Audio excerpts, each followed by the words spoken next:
আসসালামু আলাইকুম প্রিয় শিক্ষার্থী, আশা করি তোমরা ভালো আছো। আজকে আমি চট্টগ্রাম বোর্ডের 2023 সালের পদার্থবিজ্ঞানের 2 নম্বর সৃজনশীলটা সমাধান করব। তো চলো কথা না বলে আমরা মূল আলোচনায় চলে যাই।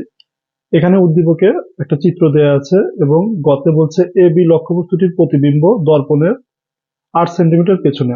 দর্পণের এই সাইডটা হলো সামনে, আর এই যে পাড়া লাগানো বা কাটা কাটা করে দাগ দেয়া সেটা হলো পেছনের সাইড। অর্থাৎ এই পেছনের সাইডে 8 সেন্টিমিটার পেছনে যদি গঠিত হয় প্রতিবিম্বটি, তাহলে প্রতিবিম্বের দৈর্ঘ্যটা আমাদের নির্ণয় করতে হবে। তো চলো কথা না বলে আমাদের যে তথ্যগুলো দেয়া আছে আমরা একটু লিখি। তাহলে দেয়া আছে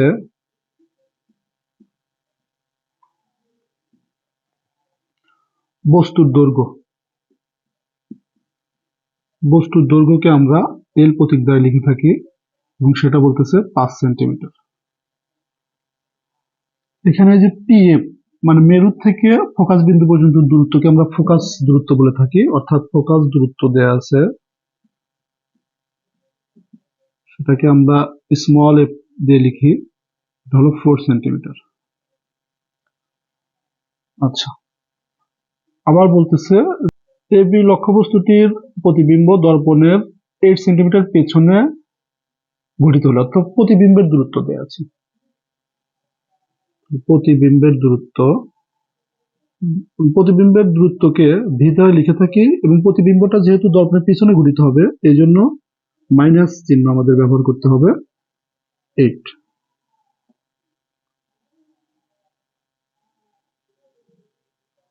বস্তুর দৈর্ঘ্য এখানে আমাদের দেয়া নাই, সেটাও আমাদের বের করতে হবে। সেটাকে আমরা ইউ দ্বারা লিখি। প্রতিবিম্বের দৈর্ঘ্য আমাদের বের করতে বলছে। প্রতিবিম্বের দৈর্ঘ্যকে আমরা এল ডট দ্বারা লিখে থাকি। এল ডট সমান সমান হট। তাহলে আমরা জানি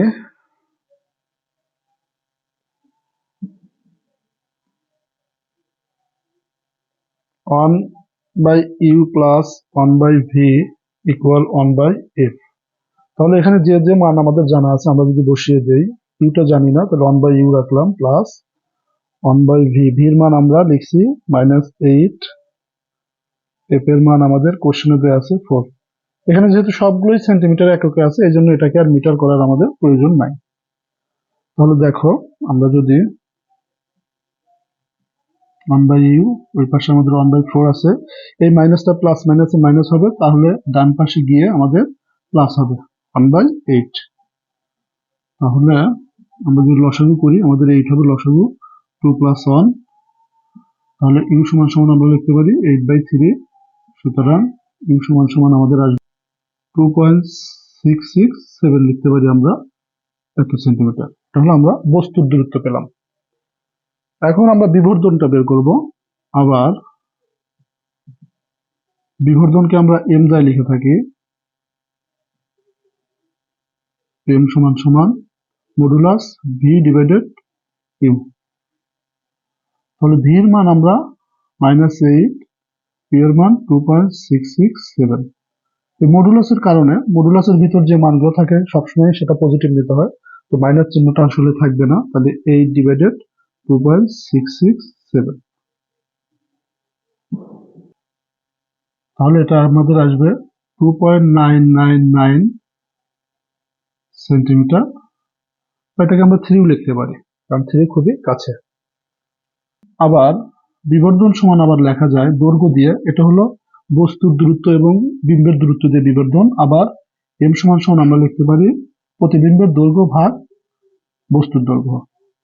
তাহলে আমরা যেহেতু এল ডটটা বের করব, তাহলে এলটা এই পাশে এসে গুণন হবে, এল ডটটা থেকে যাবে। তাহলে এল ডটটাকে আমরা বাম পাশে লিখলাম। এম আমাদের বিবর্ধন আমরা কত বের করছি 2.999, আর এলটা হলো আমাদের বস্তুর যে দৈর্ঘ্য সেটা দেয়া ছিল 5 সেন্টিমিটার, তাহলে 5। তার মানে সুতরাং এল ডট ইকুয়াল আমরা লিখতে পারি 14.998 সেন্টিমিটার, অথবা আমরা 15 সেন্টিমিটার প্রায় আমাদের এটা বিম্বের দৈর্ঘ্য। তো আশা করি তোমরা বুঝতে পেরেছো। তো প্রিয় শিক্ষার্থী, এখন আমি চট্টগ্রাম বোর্ড 2023-এর পদার্থবিজ্ঞানের, তো এখন আমি ঘ নাম্বারটা সলভ করবো। তো চলো দেখি। আমি চিত্রটা আবার একটু এঁকে রাখছি সময়ের স্বল্পতার কারণে, বা সময়টা যেন আমাদের কম লাগে। তো এখানে বলতেছে এবি বস্তুটিকে দর্পণের কোন অবস্থানে রাখলে সমান আকারের প্রতিবিম্ব পাওয়া যাবে, রশ্মি চিত্রের মাধ্যমে বিশ্লেষণ করো।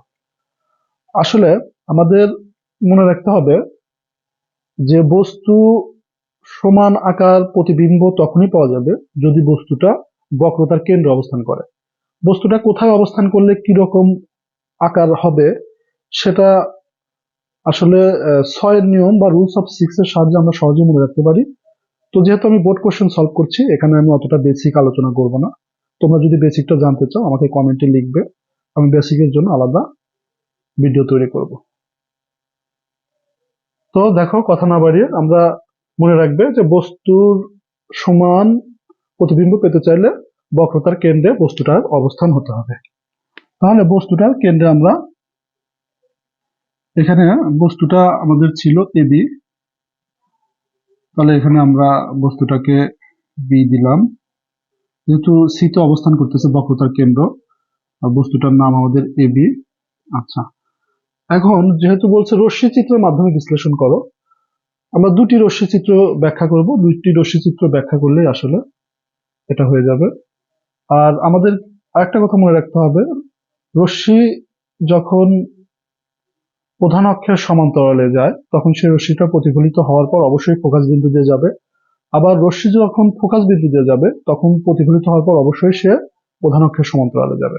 অর্থাৎ প্রথম রশ্মিটি আমরা এবি লক্ষ্যবস্তুর বি শীর্ষবিন্দু হতে একটা রশ্মি প্রধান অক্ষের সমান্তরালে দর্পণের উপর আপতিত করলাম এবং আমরা ধরে নিলাম সেটা ডি বিন্দুতে আপাতিত হলো, এবং ডি বিন্দুতে আপাতিত হওয়ার পর প্রতিফলিত হয়ে রশ্মিটি ফোকাস বিন্দু এফ দিয়ে ডিজি পথে গেল। অপর একটি আলোক রশ্মি এবি লক্ষ্যবস্তুর শীর্ষ বি হতে ফোকাস বিন্দু দিয়ে যাবে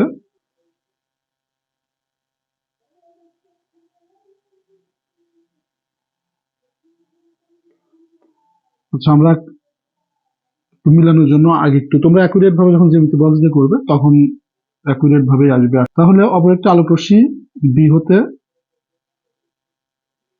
ফোকাস বিন্দু দিয়ে যে দর্পণের ওপর এইচ বিন্দুতে আপাতিত হয় এবং প্রতিফলনের পরে এইচ আই পথে যায়, এবং প্রতিফলিত রশ্মি দুটি বি ডট বিন্দুতে মিলিত হলো। এখন এই বি ডট থেকে প্রধান অক্ষের ওপর যে বি ডট এ লম্ব টানছি, এই বি ডট এই হবে এ বি লক্ষ্যবস্তুর প্রতিবিম্ব। তাহলে ব্যাখ্যাটা আসলে আমরা কিভাবে দেবো, আমরা লিখছি না, তোমাদের মুখে মুখে আমি বলে দিচ্ছি। সমান প্রতিবিম্ব পাওয়া যাবে, আমরা জানি কি বিবর্ধন যখন অন হবে। এটা কিভাবে বিবর্ধন অন হয়, আমরা জানি এম সমান সমান ভি ডিভাইডেড ইউ। তাহলে বলতেছে প্রতিবিম্ব এবং বস্তুর আকার সমান হবে, তার মানে কি ভি অর্থাৎ ভি ইকুয়াল ইউ যখন হবে, তাহলে ভি ভি কাটাকাটি হয়ে গেলে সেটা অন। অর্থাৎ বিবর্ধন যখন অন হবে তখন বস্তুর সমান প্রতিবিম্ব পাওয়া যাবে। অর্থাৎ বস্তুটি বক্রতার কেন্দ্রে অবস্থান করলে সেই বস্তুর জন্য যে প্রতিবিম্বটা পাওয়া যাবে সেটা বস্তুর সমান হবে। তাহলে এখন আমরা ব্যাখ্যাটা এইভাবে দেব যে চিত্রে এবি একটি লক্ষ্যবস্তু, এবি লক্ষ্যবস্তুর বি শীর্ষবিন্দু হতে একটি আলোক রশ্মি প্রধান অক্ষের সমান্তরালে গিয়ে দর্পণের উপর ডি বিন্দুতে আপাতিত হয় এবং প্রতিফলনের পর ফোকাস বিন্দু এফ দিয়ে ডিএফ জি পথে যায়। অপরদিকে অপর একটি আলোক রশ্মি বি হতে ফোকাস বিন্দু দিয়ে যে দর্পণের ওপর এইচ বিন্দুতে আপাতিত হয় এবং প্রতিফলিত হয়ে এইচ আই পথে যায়। প্রতিফলিত রশ্মি দুটি ডিজি এবং এইচ আই বি ডট বিন্দুতে মিলিত হয়। বি ডট বিন্দু থেকে প্রধান অক্ষের ওপর বি ডট এ লম্ব টানি, সুতরাং এ বি ডটই হবে এ বি লক্ষ্যবস্তুর প্রতিবিম্ব, যা বস্তুর আকারের সমান। অর্থাৎ ফাইনালি আমরা লিখে দেব যে অর্থাৎ A B equal A B dot. এইভাবে লিখে দিলে আমাদের ঘ নম্বরের অ্যান্সার হয়ে গেল। তো আশা করি তোমরা বুঝতে পেরেছো। তো আজকে এই পর্যন্তই। দেখা হবে পরবর্তী ভিডিওতে। সে পর্যন্ত সবাই ভালো থাকো। আসসালামু আলাইকুম।